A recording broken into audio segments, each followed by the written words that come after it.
Je suis consterné par ce que j'entends sur ce plateau, que ce soit de M. Accoyer ou que ce soit vous, M. Germain. Bon, vous n'autorisez pas à être concerné. Si, je suis absolument consterné. Vous n'autorisez pas à être concerné. Vous Je dis consterné. Consterné, oui. Bon, c'est pas concerné, oui, mais pas concerné. Bon, pour la raison suivante. L'investissement, il baisse actuellement dans notre pays. Comment pouvez-vous dire qu'il y aura une relance par l'investissement alors que l'investissement est en 2013 plus faible qu'il était en 2012 et plus faible en 2014 ? Attendez. Deuxième point. Le CICE. Il faut quand même dire une chose, c'est que les seules entreprises qui utilisent ce dispositif sont des entreprises, soit de très grandes entreprises qui n'en ont pas besoin, soit la Poste, soit des entreprises dans le secteur de la distribution. Le CICE est une immense arnaque.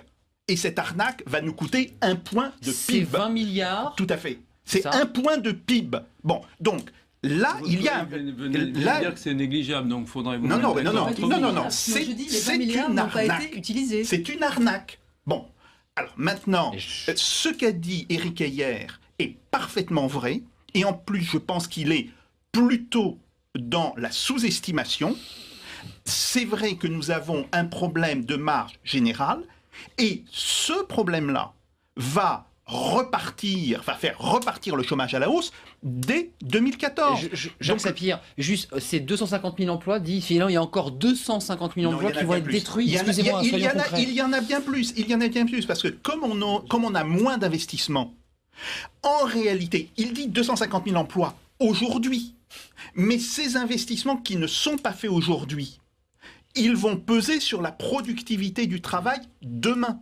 Et donc, comme notre productivité du travail va augmenter moins vite qu'un certain nombre de nos concurrents, nous aurons encore une dégradation de la compétitivité. Il faut comprendre que c'est un phénomène dynamique. Et Jean-Marc Germain, pour répondre à question à Jacques Sapir et Jean-Marc Germain, parce que vous êtes interpellé. Consterné, je l'admets parfaitement, mais quel propos ?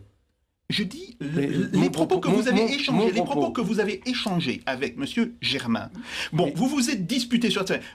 Nous avons fait ceci, vous avez fait cela, etc. Ce n'est pas le problème. Si vous voulez. Je suis désolé de vous dire en tant qu'économiste, ce n'est pas le problème. Le véritable problème. On veut parler de la compétitivité ?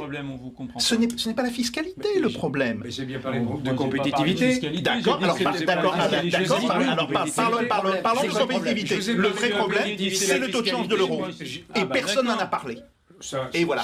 C'est un sujet, évidemment, dans un pays où la compétitivité... C'est de dissoudre la zone euro, comme l'a dit Joseph Stiglitz. Attendez, le prix Nobel c'est l'euro qui nous plombe. Absolument. Et l'euro nous plombe depuis maintenant 7 à 8 ans. Il faut savoir que l'euro est la cause essentielle de nos malheurs économiques depuis maintenant plus de 10 ans. Nous avons eu la croissance la plus faible. Oui, parce que l'Allemagne a une économie qui peut accepter un taux de change à 1,40 et 1,45. Pas la France. Et nous ne sommes pas l'Allemagne. Donc, la réalité, c'est ça, si vous voulez.